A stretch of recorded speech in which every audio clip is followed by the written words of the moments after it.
Pedagogical Documentation by Jaden Bulmer. To start off, what is pedagogical documentation?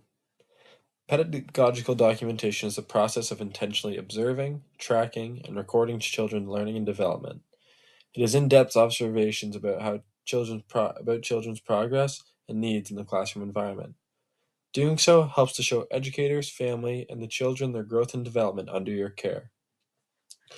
Pedagogical documentation focuses on both how and why children learn. Doing so, it supports children's individual development and helps to support curriculum and decision making. Next, how is pedagogical documentation used by ECEs? It's used to reflect on their practices and see if they're effective, meaning seeing if the plan they created a few months ago for a child is helping their development and is effective. If not, they can then change that and create a new plan to help support children's individual development. Next, they plan curriculum that will best support a child's needs. So, for example, if a child lacks fine motor skills, they can implement fine motor activities into their daily practices and curriculum.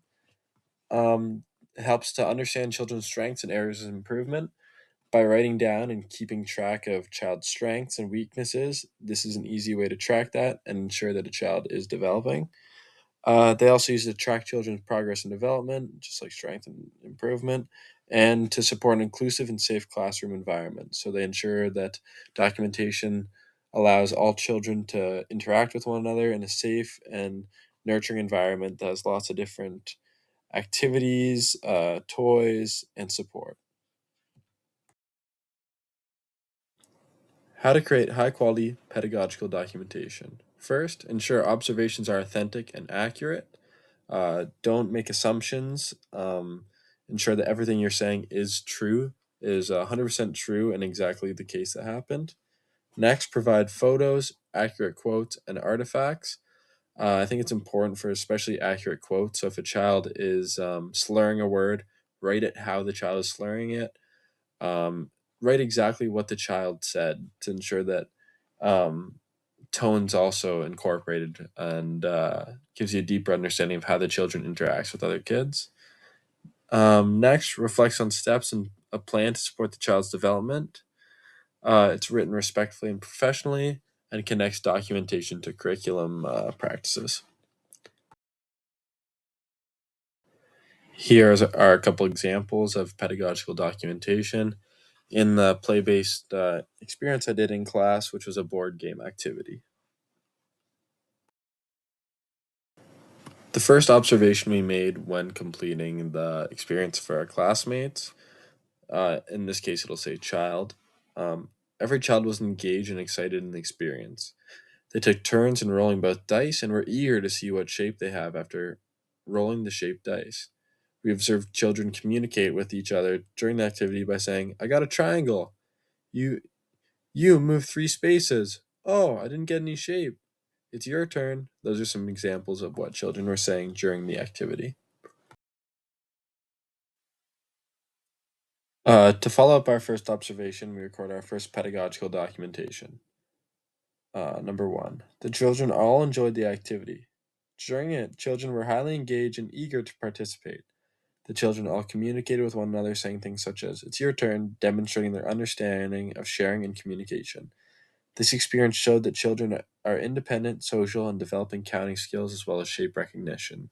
Some highlights of children's skills demonstrated were counting, sharing, identifying shapes, and using communication.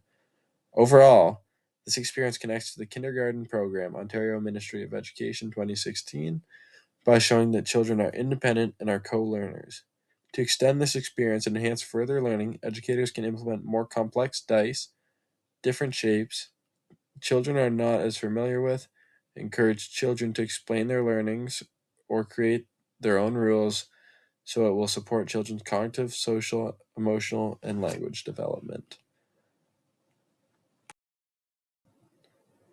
Our second observation during our class activity was that there was positive and respectful interactions between the children. They switched turns in a patient manner, motivated one another, and helped in cases when one was confused with counting or identifying the shape. For example, counting with another child One child assisted to move their Play-Doh piece, counting 1, 2, 3. To follow our second observation, we have our second pedagogical documentation. During this board game experience, children demonstrated lots of positive interactions, such as taking turns, sharing, encouraging one another, and explaining the rules when needed. The children's learning journey was positive as they interacted with one another to figure out the rules and how to ensure everyone is included in the board game. Some highlights were seeing children identifying the shapes together and observing Child A say to Child B when moving the Play-Doh piece, "Move it, 1, 2, 3." This shows social emotional skills that they are building positive relationships with one another. This learning connects to kindergarten program Ontario Ministry of Education 2016 by demonstrating positive interactions, communication, and self-regulation.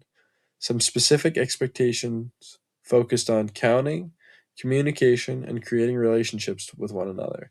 To extend this experience, educators are encouraged to introduce challenges that will allow children to problem solve together and explain their thinking. Doing so will provide opportunities for children to lead game and activities themselves. Lastly is just my references, which is just the Ontario Ministry of Education.